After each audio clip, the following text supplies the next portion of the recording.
Hello, church family. It's 2 Minute Tuesday. Our Lent sermon series has been a study of the number 40 as a repeated theme in the Bible. One of the most notable examples of this theme is Israel's 40 years in the wilderness. At the end of those 40 years, Moses paused on the border of the Promised Land to restate every lesson that God had taught his people in the wilderness.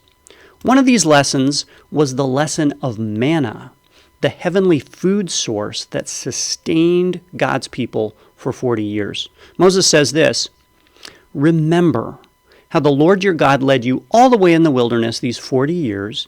He humbled you, causing you to hunger, and then feeding you with manna, which neither you nor your ancestors had known, to teach you that man does not live on bread alone, but on every word that comes from the mouth of the Lord." If I had just spent 40 years eating the same food, breakfast, lunch, and dinner, 7 days a week, I might have questions, such as, wait a minute, God's whole reason for the wilderness was to humble me and to make me really, really hungry? That does not sound very loving. You might be tempted to say the same thing about whatever wilderness you find yourself in. As Reformed Christians, we believe that nothing comes to us by chance but by God's fatherly hand. This means that times of deprivation and difficulty are not accidents. They're not oversights.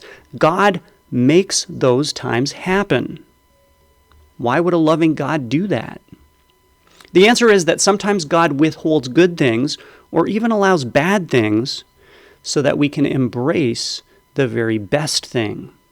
In the wilderness, God stripped away every distraction so that the Israelites could see the pillar of cloud by day. They could experience the warmth of the pillar of fire by night, and they could savor the taste in their mouths of the manna that fell from heaven. Yes, the manna was predictable and boring, but it was a miracle. It was enough, and it was a daily reminder of the presence and the power of the one who sent it. God knows that in the end we can't keep any of the good things of this world, so he sometimes allows us to experience life without those good things in order to make us dependent on the one thing, the best thing, that we can't lose. God's gift in the wilderness is that he gives us enough and he gives us himself. Look for the manna. Look for the little ways God shows up and gives you just what you need.